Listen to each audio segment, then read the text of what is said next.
भाग्य कोणते अजून?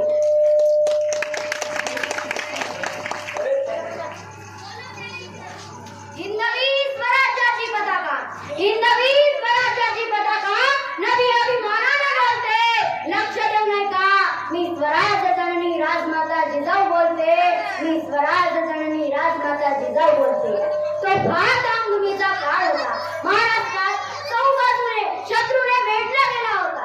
शत्रू गोरगरीब जनतेवर जुलूम करीत, अत्याचार करीत. अशा या काळात पारतंत्र्यात यश, स्वाभिमान आणि कीर्ती आणि मातृकाची देण लाभलेल्या यदुवंशात लघुजीराव जाधवांच्या घरी महाराजांच्या पोटी आमचा जन्म 12 जानेवारी 1598 रोजी सिंदखेड राजा येथे झाला. 4 भावंडाच्या पाठीवर हे कन्यारत्न जन्माला आले म्हणून हत्तीवरून साखर वाटली.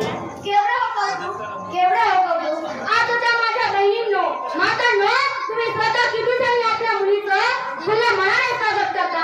हत्तीवरून साखर वाटण्याचा काळ गेला हो, पण खुल्या मनाने मुलीचे स्वागत करणाऱ्या मातांनी आज खूप केली. ही खंत मी आज तुमच्या समोर व्यक्त होते. आमच्या मातोश्री म्हातारांनी आम्हाला 6 वर्षाचे ज्ञान दिले. रामायण, महाभारत व नामदेवांच्या गाथा आम्ही ऐकल्या व समजून घेतल्या होत्या.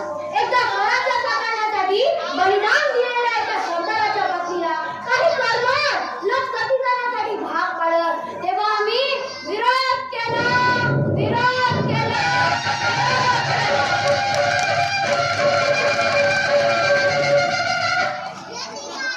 तर त्यांनी आम्हाला धर्मविरोधी आकोट्यात उभं केलं. एरवी स्वराज्य संकल्पन म्हणून निवडल्या जाणाऱ्या आम्ही थक्क झालो. शिवांना धर्मशिका